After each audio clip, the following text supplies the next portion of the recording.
All right, so we're in the middle of a series on the lifespan revolution. But as I've said to you, I will interrupt these connected lectures every now and then if something big in our social, cultural, political environment seems to demand our attention. And I think it might be worthwhile to spend a little bit of time talking about the collapse of Silicon Valley Bank and the fragility in both the American and world economy that it seems to reveal. And so I've got various images here related to bank collapses and the damage they do, including image of somebody walking out of Silicon Valley Bank last week with a rather unhappy look on his face, presumably not being able to get the money that he thought he had secured with the bank. And sure you're all aware, all the depositors in the Silicon Valley Bank have been made whole.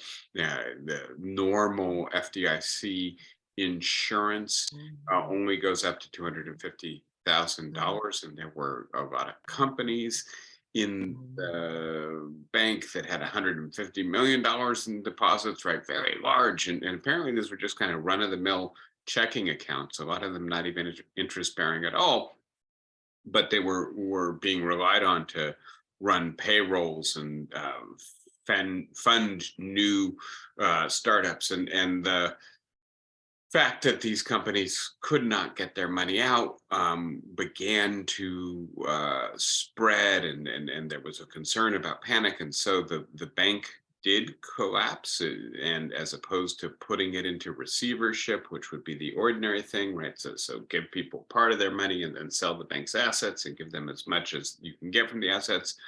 The Federal Reserve, working with Treasury and the Biden administration, created a new insurance scheme that now backstops these kinds of banks up to much larger amounts. And so it's kind of a big change in the banking environment, especially for mid-sized banks. You may remember in 2018, the Congress and Trump administration brought about revisions to the Dodd-Frank legislation, which had required banks that had $50 billion or more in assets to undergo stress tests and to meet certain regulatory requirements. And with the reforms of 2018, that threshold was increased to 250 billion from 50 billion. And so Silicon Valley Bank, which has 200 billion in assets, and actually lobbied very hard for that change, was removed from those kinds of regulations. And we'll get into whether or not that's an issue in this collapse or not. But having said that, I do think it's not just Silicon Valley Bank that we need to be concerned about, or the handful of other similar sized banks that are currently experiencing stress that we need to be concerned about. I think we really need to take the opportunity to look at what happened with Silicon Valley Bank as a harbinger, as I say, of much greater financial fragility and the real bind that we find ourselves in. Because the origin of the fragility, as I'll explain, is ultimately the fact that the Federal Reserve is raising interest rates. The Federal Reserve is raising interest rates, of course, to fight inflation. And it does appear that its work is not done, and that there are very good reasons for the Federal Reserve to continue to raise interest rates.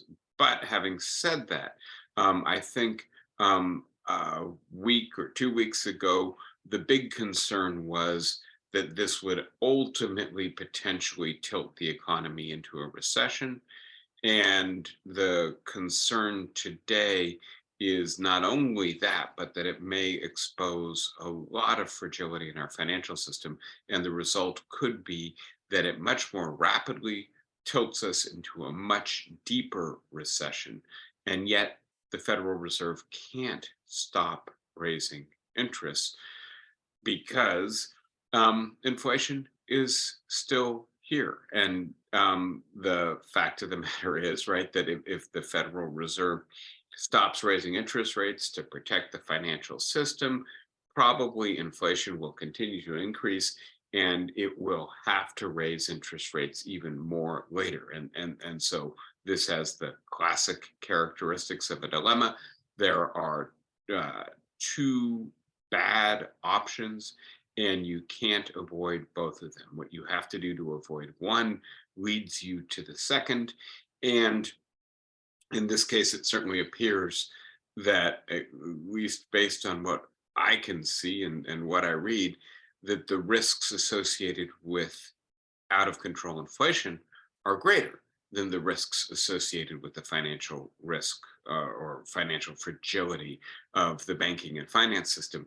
And so I want to talk this through a little bit and then talk about how we got here and the way in which this reveals some problematic features of the underlying economy. We spoke about some of these issues in the buildup to the 2022 elections, and I will return to some of the themes. And so some of this should be familiar. If you remember in those lectures, I was really quite concerned about precisely this scenario that seems to be unfolding now. But I think the fact that it is actually now transpiring gives us a chance to maybe dig a little deeper on these issues. So let's start with what's happening in the banking center, and in particular, what's happening with Silicon Valley Bank, but as representative of a broader problem. And as you can see, we've got on the diagrams here, lifted from the New York Times, a series of banks: Pac Western, First Republic, Signature. They're in the news, as well as First Republic. These are, again, these kind of mid-sized regional banks. And they're similar in terms of their profile, in the sense that they have two things that make them particularly fragile. The first is that their ratio of cash to non-cash assets is very high, in the sense that they just don't have a lot of cash on hand. That most of their money is invested in assets that they have to liquefy in order to get cash to pay out deposits if a lot of people want deposits at the same time. And this maybe would be worth going into just for a second, the way banks work. I imagine this is familiar to most of you, but the basic idea here is, right, that banks take depositors' money and typically pay an interest rate to a depositor, especially if it's in a savings account or a money market account, et cetera.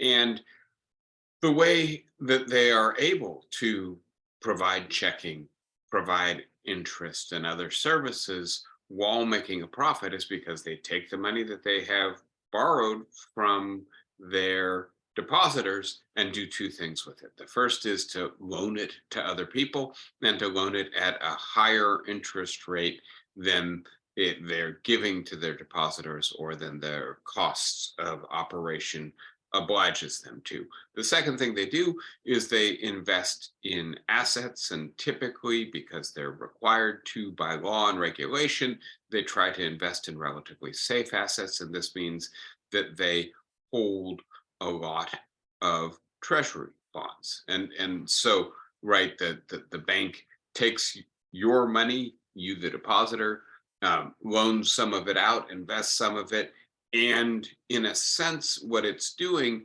is playing forward a risk, right? That means that their investments in other people's businesses, the money they've loaned, and their investments in treasury bonds have to mature and bear fruit on time to be able to pay down their obligations to the people who they have loaned money to. And this is actually a very healthy normally reliable business model and healthy in two senses.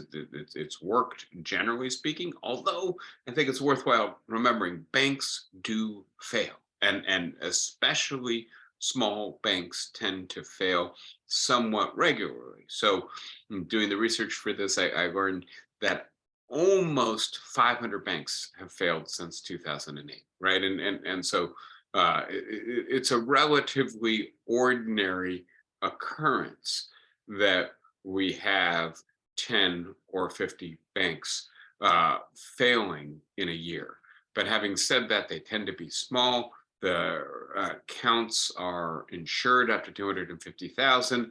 It doesn't have the kind of risk that would damage the economy. And generally speaking, not only is this a business model that works, it's a business model that works for the economy in the sense that the bank's taking people's money who don't want to invest it, who just want it to be securely deposited, and then reloaning it to people who do want money to invest in new enterprises tends to make the economy as a whole grow. It tends to give new small businesses, people who want to buy homes or cars, the opportunity to do things that they couldn't do without the availability of credit.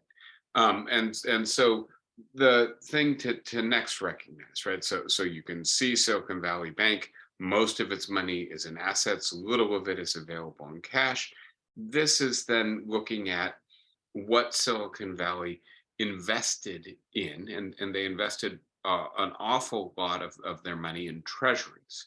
And those are bonds. They tend to be longer term bonds, 10-year maturity bonds.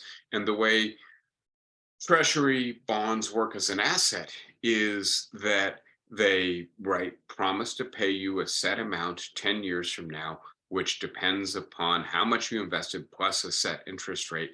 And if you hold on to it for 10 years, you let it mature, you just get that money.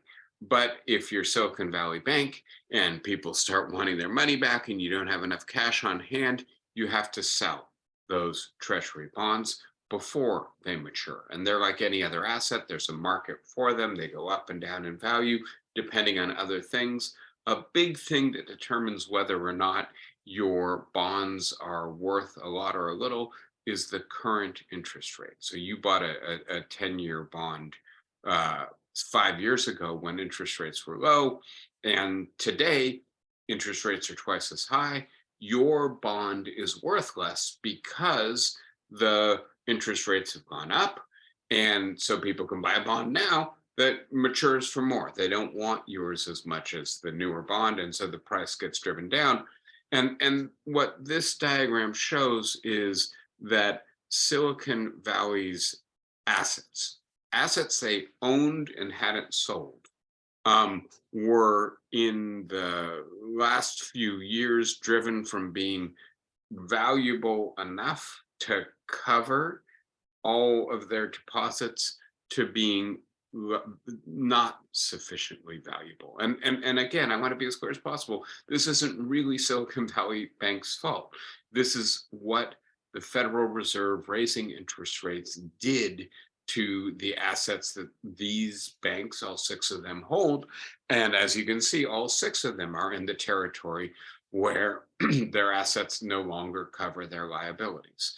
And having said that, the issue here in part, and this is where this connects with the discussions we had several months ago, is that at the time Silicon Valley and other banks devised this strategy, we'll just invest in treasury bonds, almost everyone thought that we were in a permanently low interest rate environment. Interest rates go up only really, or primarily at least, to combat inflation. And it appeared that we had vanquished inflation, that there really hadn't been high inflation in 40 years. And so some institutions try to, quote, hedge, that is to say, invest in something that protects them or bears dividends if interest rates start to go up and their underlying assets are not worth as much.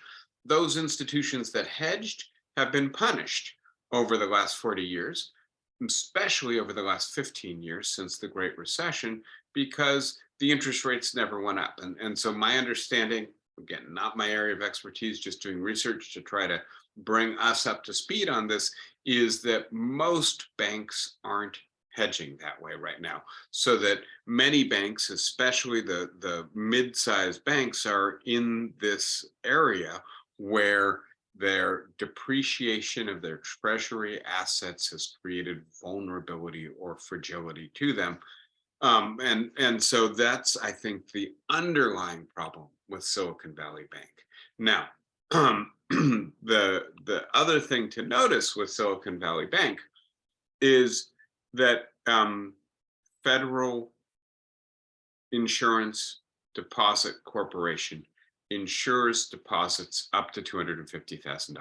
So if you have less than $250,000 in a bank, there's no reason ever to make a run on that bank, never to literally run down to the bank and demand that all your money come out, because you're worried that the bank is going to fail.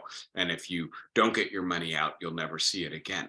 The issue is for deposits over 250,000. And just to be clear, right, the Federal Deposit Insurance Corporation is a New Deal policy initiative because there were terrible runs on the banks in the Great Depression, and they wanted that not to happen again.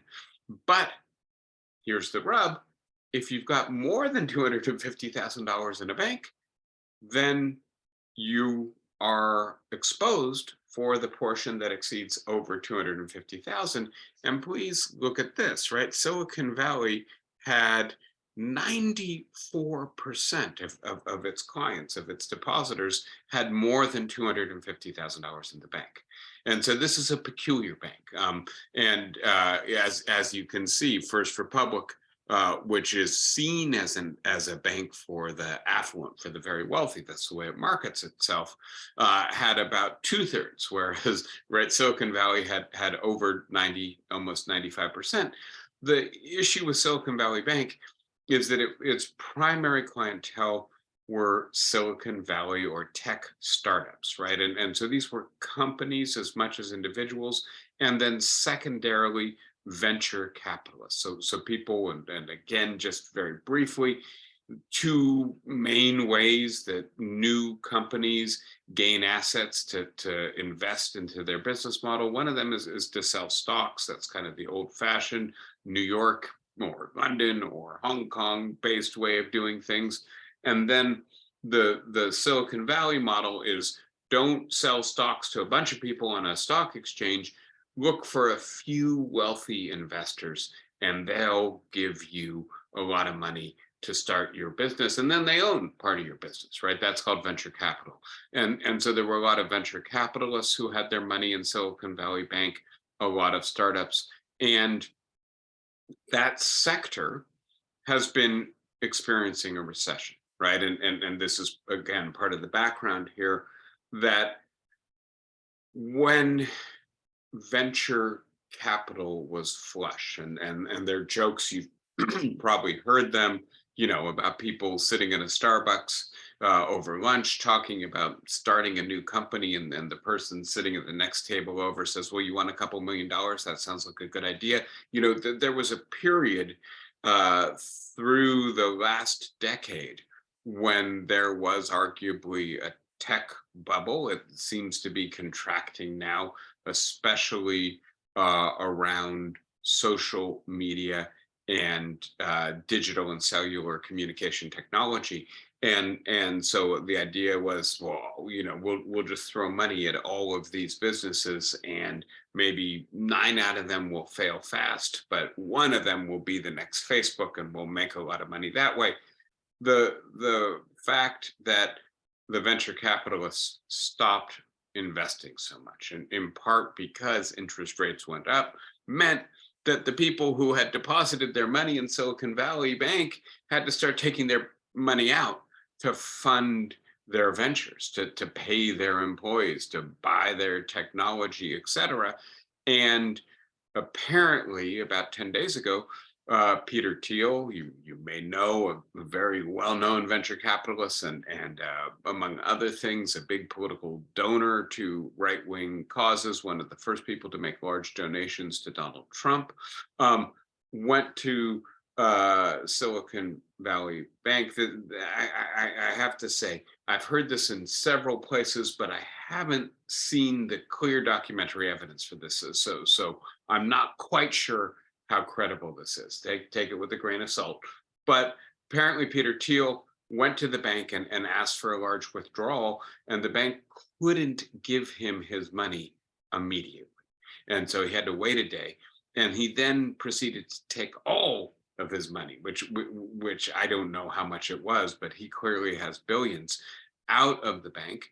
And then apparently communicated to everyone associated with him, get your money out of the bank. It's not a liquid bank anymore. And he had encouraged a lot of people to put their money into the bank. And so all that to say, a run started. The bank was unable to meet its demands, and it was basically put out of business. And at the time, the Federal Reserve considered putting the bank into receivership, which, right, selling off its assets, but decided that there was too much insecurity, too much of a delay, that it might, and here there are different stories depending on who you listen to, cause more generalized panic in the banking sector. They wanted to avoid that. But the memory of 2007, 2008, with Lehman Brothers collapsing and then the big banks needing to be bailed out was too fresh, and especially with the interest rates going up,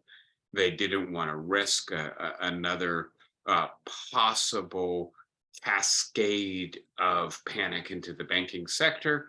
Other explanations have to do with the fact that they recognize that this would further damage the tech sector, which is already experiencing very strong economic headwinds. And so that was a reason to not let Silicon Valley Bank just go into receivership, because the companies that had their money there would then have to lay off a lot of people. Another explanation is that they were concerned about the economy of Northern California, that although it's a regional bank, it would have a big impact on an area that is already struggling economically. Whatever the explanation, the Federal Reserve, Treasury, Biden's administration ultimately decided to create a new insurance scheme to protect these larger deposits and to generalize it by increasing fees on banks across the board. Um, but well, and all that to say, this is not your typical insurance market. You know, the first thing that the new insurance pool is doing is bailing out a big debt. The result of all this has been that banks that seem to have similar problems to Silicon Valley are seeing their stocks driven way down, and also um, potentially at risk. First Republic in particular had to get a major cash infusion from Wells Fargo, Bank of America, Chase, Citi, all putting, I think, $50 billion in, and that may or may not stabilize First Republic. Broader context here for a moment. First, deregulation from 2018, where banks that were above 50 billion had to be stress tested and had to meet specific asset ratios in order to basically have the same liquidity, the same safety, the same regulations that larger banks bigger than 250 billion had. 2018, those mid-sized banks were removed from that regulatory regime, and then the the Federal Reserve Bank appointed a new vice chair in charge of regulation, and he also announced that he would be less aggressive in scrutinizing and regulating banks. And it's far from clear to me. I don't, to be honest, like those regulatory changes. I don't like in general the fact that the financial sector has so little regulation. But if I were to really talk about that, I would talk a lot about hedge funds and the so-called shadow banking sector more than I would talk about these mid-sized banks. And frankly, it's not at all clear to me that even had the Dodd-Frank regulations not been changed in 2018, that Silicon Valley would have avoided this. I think it might be that this really has to do with the Federal Reserve interest rate policy and not with reckless behavior at Silicon Valley. I also want to talk for just a moment about why bank health matters, right? And I think we've already, in a sense, covered the foundation to this, which is that banks serve to redistribute money from people who simply want to save their money and have it available to them when they need it, to people who want to invest money. And that this is absolutely critical in a capitalist economy to keeping the economy growing. And that if there is systemic bank fragility, we tend to get a quote liquidity crisis, which means it gets a lot harder to borrow money. Interest rates go up, but even more, you have to be much more conservative about who you loan to. And so fewer businesses get started, fewer homes and cars get bought, less credit goes out in general, and the whole economy can slow or contract as a result. And so obviously, as long as we're in a capitalist economy, when that kind of contraction or recession occurs, that hurts everyone. And in particular, it tends to hurt the people at the bottom more than the people at the top. And so there are good reasons to want to maintain the health of your bank system as long as the economy is structured the way our economy is structured.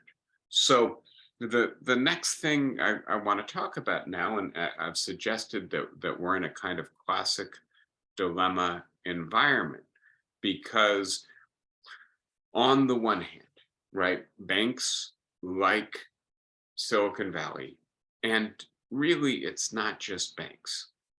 We could talk about individuals, we could talk about businesses, small mom and pop businesses, large corporations, and we can also talk about countries here.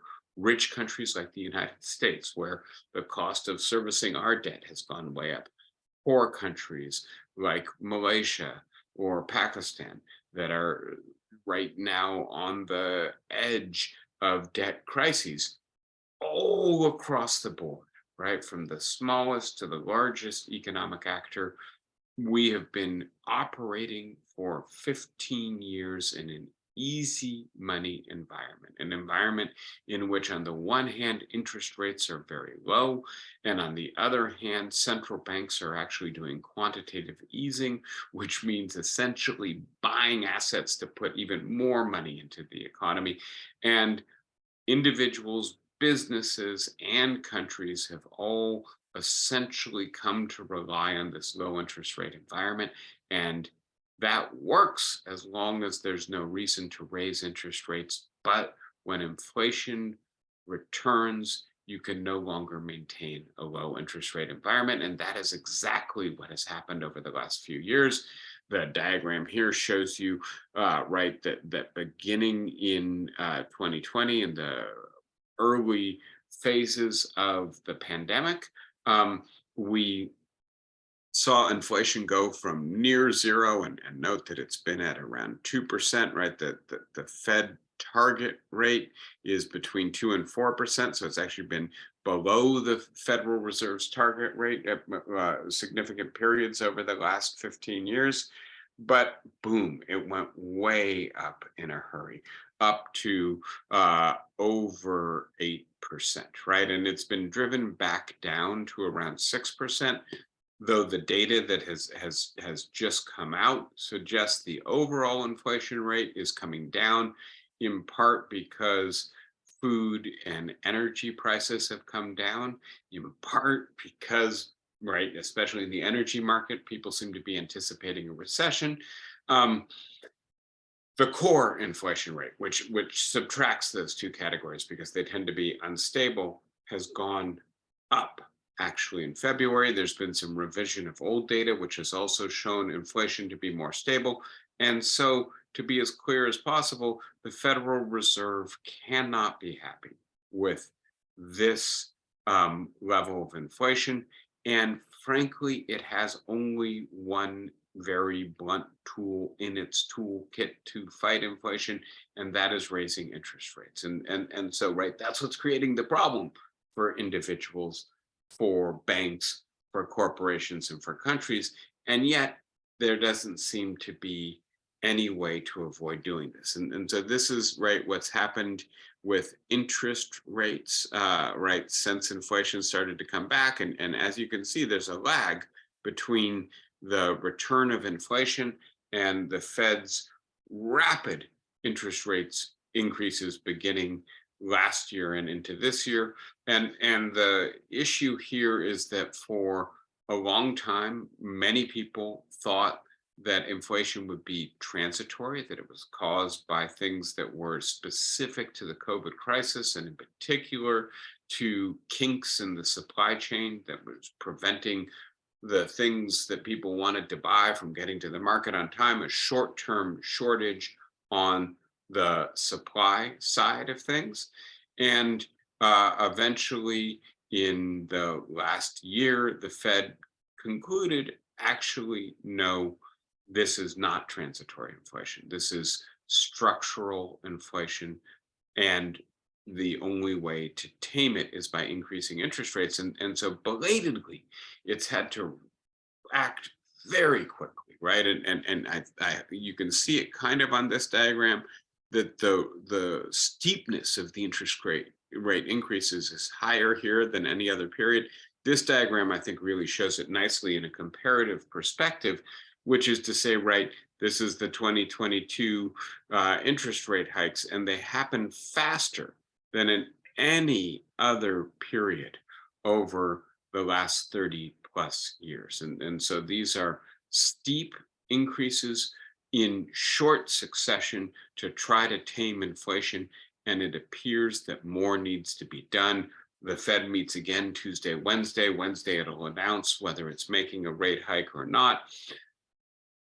I don't want to predict, but I do think, in a sense, it either needs to make a rate hike on Wednesday, or it will have to make an even bigger rate hike in its next meeting, assuming that inflation stays high. And that is going to further stress banks, further stress corporations, individuals, and countries.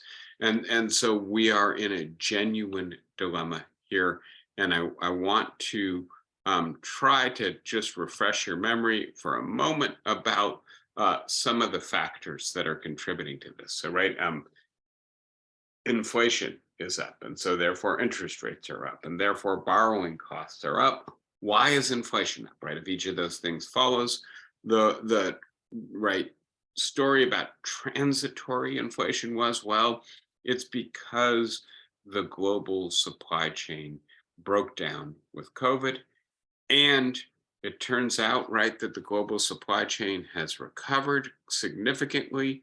And when you survey large American manufacturers, they say logistic constraints or transportation constraints are not really causing inflation right now. What are their big worries? Material supply, and in particular, labor supply. And so part of the issue here, right, employment remains high, consumption remains high. People are continuing to spend down savings or spend on credit. And so the factors leading to inflation appear to be structural and somewhat stubborn. And so the Fed needs to respond. Uh, just for a moment, right, there's transitory inflation caused by a short-term blip. Russia invaded the Ukraine. energy prices went up, commodity prices went up, but slowly the market works that through and prices come back down. Or COVID crimped the supply chain, that gets worked out, prices come back down. On the opposite end of the spectrum, there is entrenched inflation. This is sometimes called a wage price spiral. The basic idea here is that people really begin to expect inflation. They just expect prices are going to keep getting higher year after year after year. And when they do that, they then demand wage increases. And right, if prices are going to keep getting higher and I still need to feed my family and clothe myself and my children and pay the gas or the transportation costs to get to work and the utility bills and the mortgage or the rent, I need more wages. And right, so workers start asking for more wages. That tends to be more effective when you have higher rates of unionization, which we don't have anymore.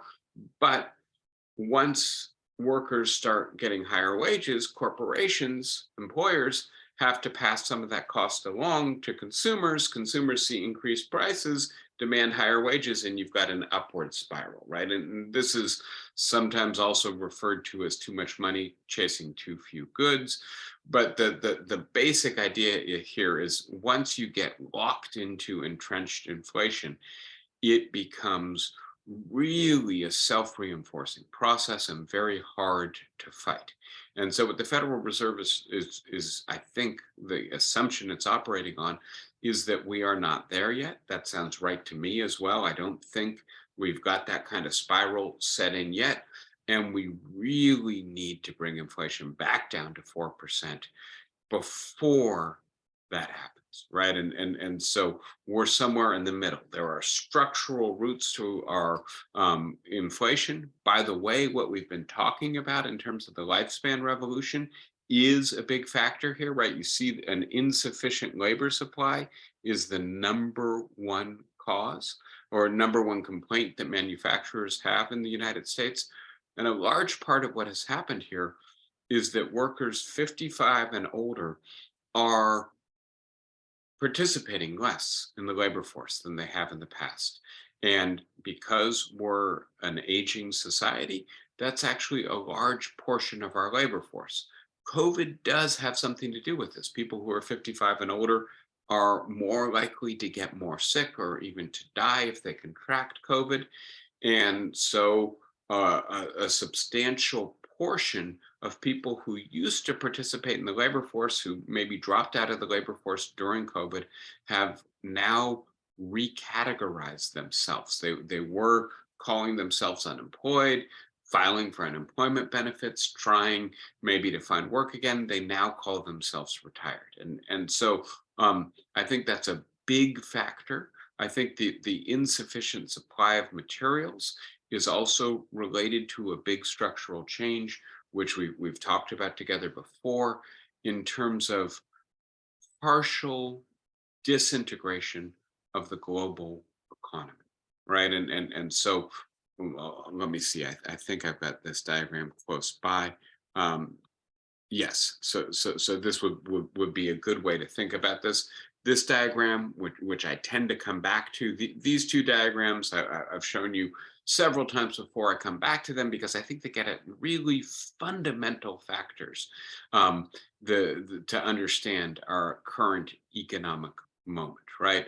And the diagram on the left shows you that over the course of much of the last 20 years, there's an important range of consumer goods that have either stayed stable in their cost or actually cost less in 2020 than they cost in 1998. And the short answer to what those goods are is those are goods, the production of which, or key components in the production of which, could be outsourced to countries with cheaper labor supplies. China would be the chief example, right? And what's been happening over the last few years is some of that manufacturing that was being done in places like China has become more expensive. The Chinese no longer have this huge reserve labor army of peasants living in rural areas who were flooding into the urban areas to work in factories. Part of it is a change in the mindset of manufacturers who are less interested in getting their goods from places like China because they don't see China as sufficiently reliable. They're willing to pay more for access to goods where they're more confident that they'll arrive in time and they'll be of the right quality, et cetera. And so part of what we're going to see is that these goods, right, cars and clothing and computers and TVs that were driven down in price are going to start coming up in price. And the other diagram, as long as I'm on this chart, shows you, I think, the other fundamental factor here, right, which is the fact that wages have stagnated. And this diagram does not go all the way up to the present. We would actually see wages going up in the present if it went all the way to the present. But having said that, clearly we're coming off a long period, a 20-year period of stagnant wages, despite sustained economic growth. Part of the way people have kept themselves afloat while their wages have stagnated is because goods are costing less. That's going to alter with the partial disintegration of the global economy with inflation. And so people are going to be pinched uh, by this. And manufacturers are also losing access to cheap goods and having to raise the cost for their goods. And so all of that to say, we now, I hope, have a little bit of a better sense of where inflation is coming from and why it seems to be stubbornly persistent, and why then it is the case that we are in need of having our interest rates increased. Inflation, it's worthwhile noting, tends to be most destructive for the people at the bottom of the economic scale, the people who really have no margin for adjusting their budgets. They're already spending everything they make on necessities and maybe going into debt. If all of a sudden everything costs 6 or 8 or 10% more, their only option is to reduce their consumption of essential goods, not pay their rent, not eat as much, not go to the doctor, not maintain their vehicle, not get new clothing for their children, or to go into further debt. And of course, as interest rates go up, debt becomes more expensive. So I really do think we have to concentrate on fighting inflation for good reasons. But having said that, it's creating a lot of liability. Now, the other side of the equation here is that we're in an era of very high structural debt.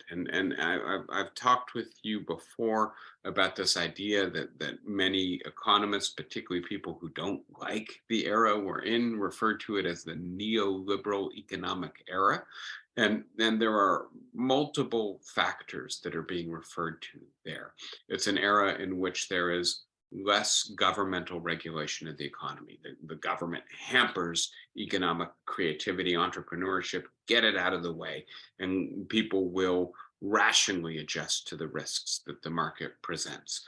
It's an era of lower taxation, especially lower taxation on corporations and the wealthy. Actually, taxes have gone up for most of the people in the bottom 60% of the economy. But for people in the top 10%, taxes have gone down. For corporations, they've gone down. And the higher up you get towards the top 1%, the top 0.01%, taxes have gone down still further. Another aspect of the neoliberal era is that governments are providing less services. And that means, right, that the minimum wage has been kept lower, that the provision of retirement benefits, the provision of healthcare, the provision of daycare have all been reduced so that individuals are bearing more costs. And it's also an era of greater inequality. all of this has pushed debt up. And here again, I'm returning to Wolfgang Streeck, who I think was one of the first people to really get this right in his book Buying Time.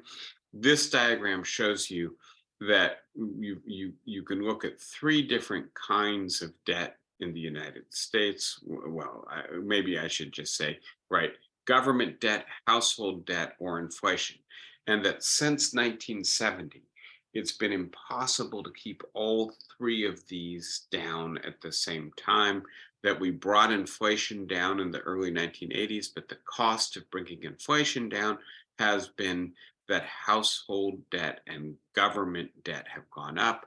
As you can see, it's not just the United States, all the OECD countries have spent more than they've taken in tax revenues from 1970 to the present. And this is another aspect of the neoliberal era, that finance capital has become stronger, average voters have become weaker, taxes have been cut, but voters are strong enough to demand that governments still provide a fair bit of service.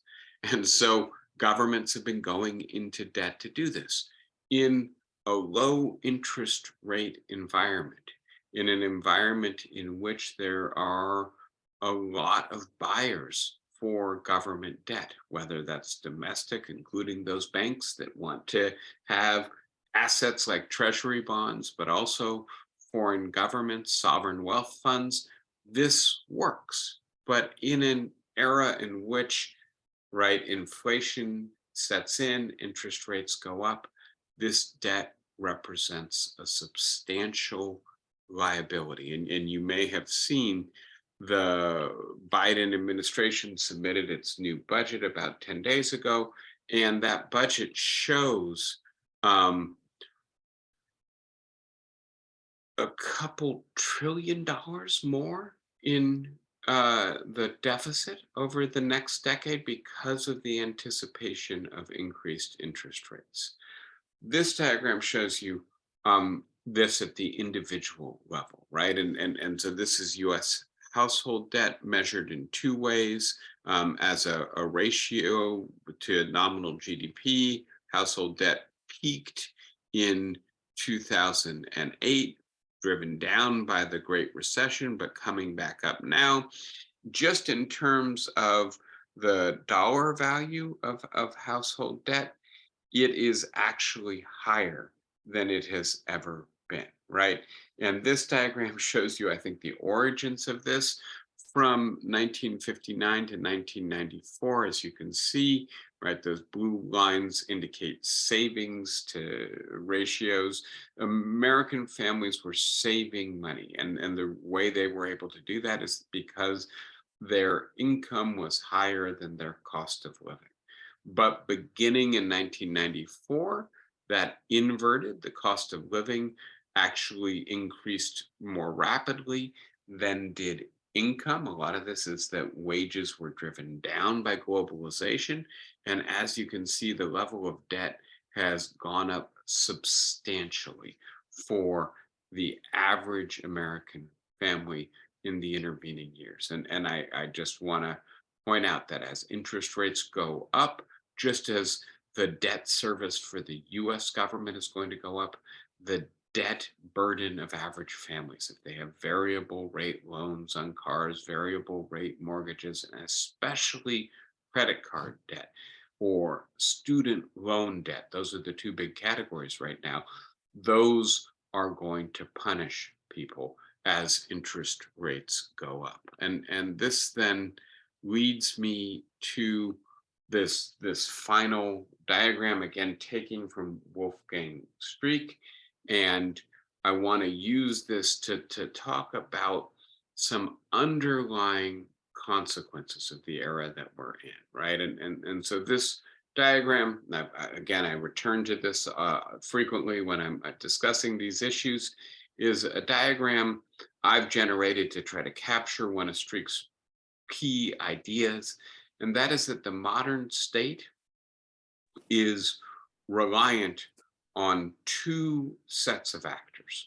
One of them, right, are voters in the public sphere who give the state its legitimacy, right? So this is assuming the state is a democracy. We have to vote for the government, and we have to continue to support the government. And so the state and the government are going to try to keep average voters happy in order to get reelected. And that means delivering to voters services that they want, policies that they want. But the state can only do that if it collects taxes, or increasingly, if it's able to go into debt. And in order to do that, it has to keep actors in the market economy happy. Initially, investors and capitalists who are going to invest in the economy, produce economic growth. And when economic growth occurs, tax revenues go up and the state can pay for what the voters want it to do. Or alternatively, if taxes are cut, it needs to be able to borrow from the financial sector in order to finance what the voters want. And a large, I think, explanation of what's happened over the last 40 years is not only that the actors in the market economy have become more powerful and so able to demand lower taxes and greater austerity, cuts in services from the state. Um, the result has been not only greater debt, right? The state's still trying to keep voters happy. It can't collect the taxes, so it borrows money. Uh, it's also been an overall revision to the social contract. And this is what I want to get at here with what's sometimes called risk shift, right? And so one way to think about this, a standard example, pensions, right? And in particular, what are called defined benefit pensions. So you work for the school district, you put in your 30 years, and they undertake an obligation to pay you for the rest of your life 60% of what your highest earning was, right? And so that's a defined benefit pension. They guarantee we're going to pay you this much for the rest of your life because you did this service for us.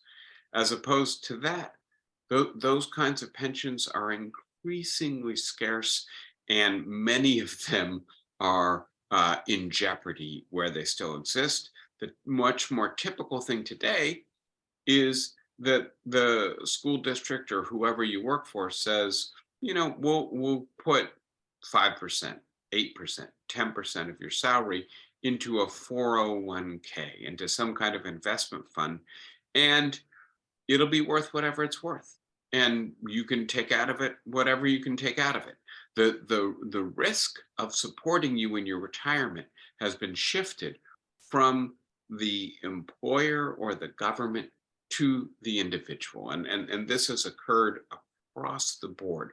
We used to try to guarantee a one family, a one wage earner income, an income sufficient that one individual could support a family. We've completely stopped doing that, right? And the result is that individuals feel more vulnerable, more precarious in the 21st century than they did in the second half of the 20th century. Now, coming back to Silicon Valley Bank, and here I want to point out, right, that the bank got, in a sense, rescued, not in the sense that the people who worked for the bank, including the CEO and the big earners, have their jobs. Those jobs are gone. Not in the sense that the people who bought the stock from the bank are going to get their money out. They lost everything, right? And so I think when Joe Biden gives a press conference and says this is not the 2008 bailouts, I think he's being accurate, right? Taxpayers are not paying anything. Banks are paying this. Rich individuals, at least in the sense of the people who work for or own the bank, are not getting bailed out. But the ordinary depositors into the bank are getting bailed out. They're able to get all their money out. And this is sometimes called the socialization of loss, right? And in particular, 2007, 8, 9, this was a big issue, right? AIG, the Detroit auto manufacturers, the big banks, the big mortgage issuers, Fannie Mae, Freddie Mac, got bailed out by the government. But individuals who had bad mortgages didn't. And so there's this mix of privatization and socialization of loss. Socialization of loss says, well, those banks are too big to fail. The government will bail them out. Their loss has been socialized. We are covering it so that they can continue to do business, so that our whole economy doesn't melt down. But individuals with bad mortgages, or whose housing value has collapsed and therefore they're underwater and can't continue to pay their mortgage, too bad. You have to cope with that yourself. And against the backdrop of an environment where there's been all this risk shift, where people have become more and more precarious, that seemed tremendously unfair. It seemed like, once again, the skew in this economy and this government is toward the rich. Only they get to socialize their loss, whereas we poor ordinary people have to bear the risk and the loss ourselves. And here is my concern, right? I think you can draw a pretty straight line from grievance, anger, resentment over that to the election of Donald Trump, and to the idea that this is a guy who's not going to give bailouts to the big banks. He gets the little people in the politics of grievance. You may think, as I do, that that's completely fabulous, completely distorted, and a complete misunderstanding of the kind of policy that Donald Trump actually enacted. But I think, in a sense, what matters more here than the actual content of the policy is the feel for the person. And Hillary Clinton clearly felt like elite. Donald Trump clearly felt like, in a sense, hoi polloi, like an ordinary person. And people were so angry at this shift of risk onto ordinary people, this bailing out of big institutions, but letting ordinary individuals suffer the costs of their actually perfectly innocent decision making in many cases. What concerns me is that bailing out Silicon Valley Bank, and I'm assuming that there's going to be more of this coming, that because there is so much debt and so much speculative investment in our financial system, that there's more of this to come as interest rates increase and as bad debts get exposed, and as things like the treasury assets that banks hold become devalued as a result of increasing interest rates, that there's going to have to be more of this. And I think that we're to the point now where we've got to recognize that this kind of policy, though economically necessary, though in the interest of everyone long term, is bound to stoke resentment. That there are just so many people so disappointed with the shifting of economic fortunes, with these kinds of shifts of risk onto them, and the fact that it appears, in the case of Silicon Valley Bank, that Peter Thiel is getting a bailout while ordinary people are not, that may be time to start thinking a little bit more systematically about not just tinkering, but how to alter this balance of power, how to resume some of the bearing of risk on the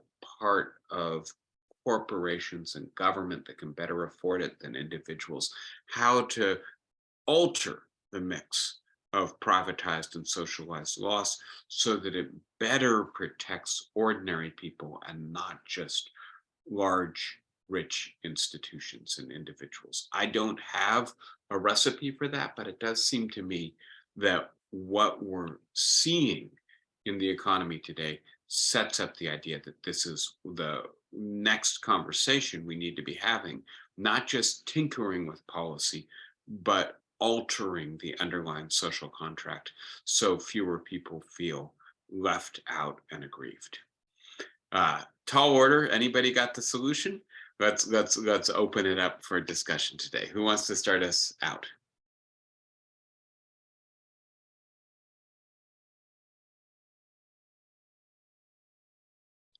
I can't tell. Flossie, are you raising your hand? It looked like maybe you were.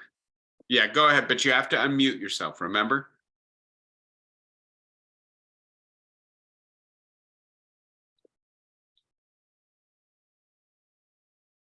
Can you hear me? Now I can hear you. Thank you. Yes. Well, the obvious solution is to have a civil war.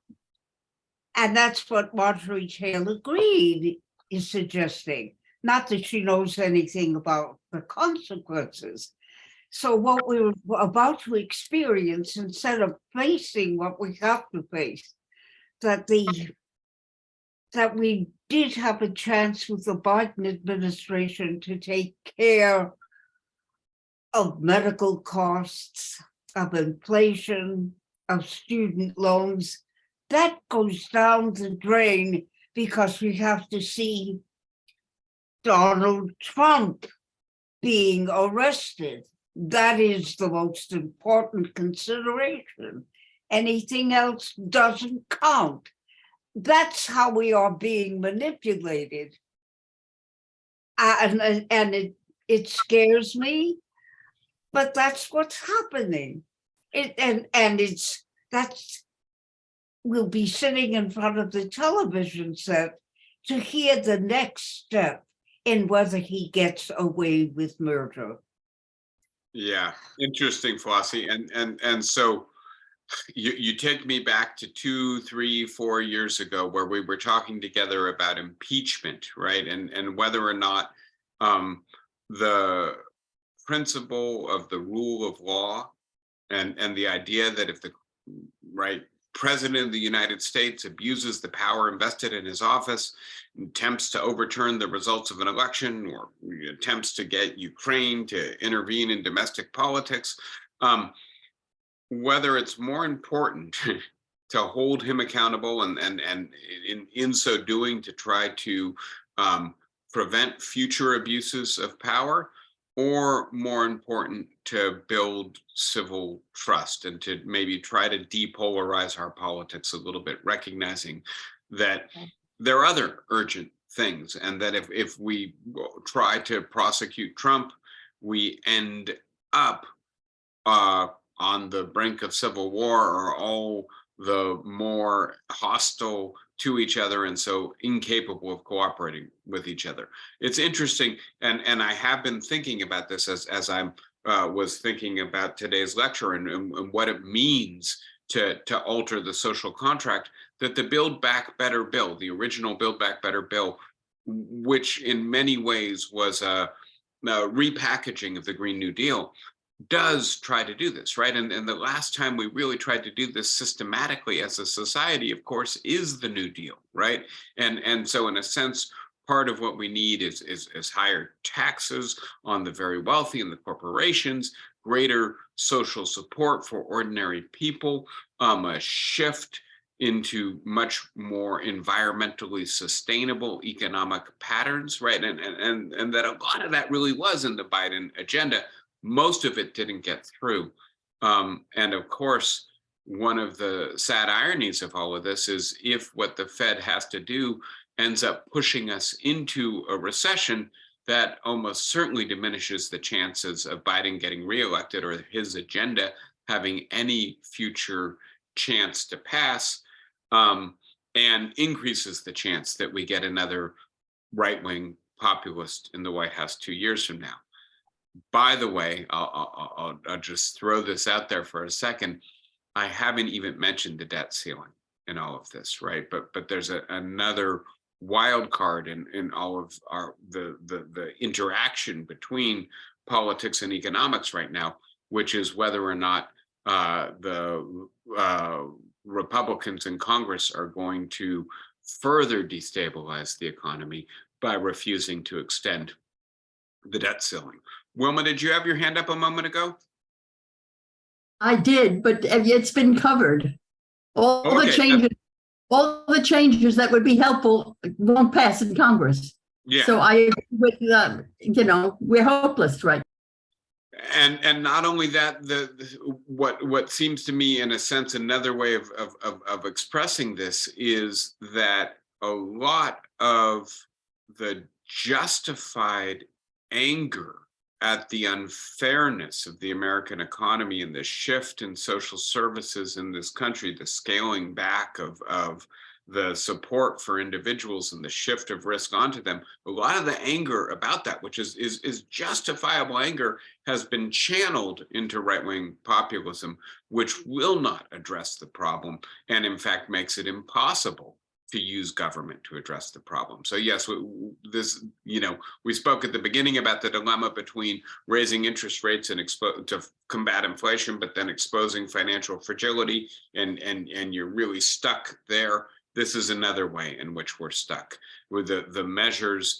that would be necessary to alter the social contract will almost certainly never get through Congress unless the Democrats or the left figure out how to rechannel some of the anger into a more constructive populist, left-wing populism instead of right-wing populism, a la FDR and the New Deal. Anybody else with a thought or a comment for today? All right, everyone. I hope to get back to the other topic next week. I think in a sense, alternating between the rather dour news of contemporary politics and economics and something a little bit more distance from all that is not a bad thing. So please take care of yourselves, and I look forward to seeing all of you again next Saturday. Be well. Thank you. Bye-bye, everybody. Hi. Bye-bye.